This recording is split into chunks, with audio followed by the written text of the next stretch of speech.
There may be no greater despair than hopelessness.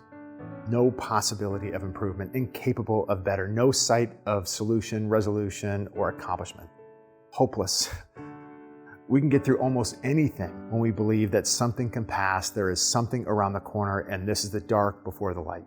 We have got to have hope.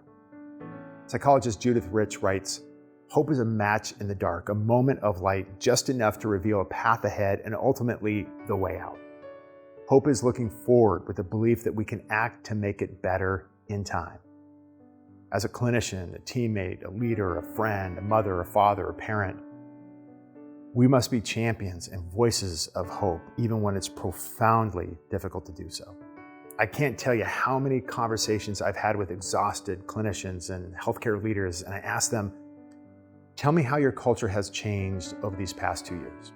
And despite the exhaustion, there are beautiful things that have emerged. I remember one clinician saying, "I am way closer to our CEO now." Another one said, "Our conversations at the department level are way more authentic and real." Another one said, "I have a bunch of new friends in different departments through our incident command work." Another one said, "I think our needs are being taken more seriously now by the leadership team." Another one said, "Even though we are exhausted, we are definitely tighter and know each other better." It's interesting. Though there is universal exhaustion and emotional numbness from this hurricane, there are almost universal positive reflections on who groups are becoming and the development of trusting relationships across the organization.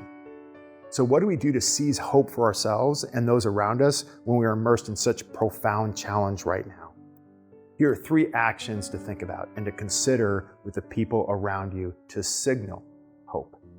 Number 1, look at and celebrate what you've become. Reflect on the good that has come from these conditions and ask yourself and those that you work with, in what ways will this mess be used? I can assure you many amazing things have already manifested, and sharing ideas on how your experiences will be used for you individually or as a team can be a powerful signal of hope. Number 2, the only thing that I can totally control in my life is me. The conditions of our lives only have as much control over us as they are given. Circumstances are hard to control. How we respond to them is where our power resides. Refuse to pass authority to COVID conditions to ruin the quality of your life, because it can. Number 3, avoid surrender. We must not surrender to fate. We can't say, it's all over for us now. We can't dismiss or marginalize the despair, because that is actually super real. But we are here now. And it's a matter of us deciding what's next and what actions we can take to help us all get through this.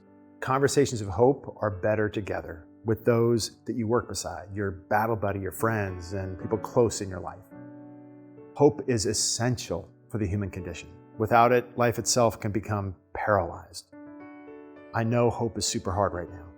Survivors of the most challenging times in our history believe that things would pass, better would come, and what's chosen in the midst of the storm determines our fate. Here is your contagion of hope. Try this challenge. Share what you're most hopeful for as we continue on. Next, share your hope with your teammates and listen to what they're hopeful for because of all of this. Tell us your story of hope, if you're willing, so we can learn from each other. Thanks and good luck.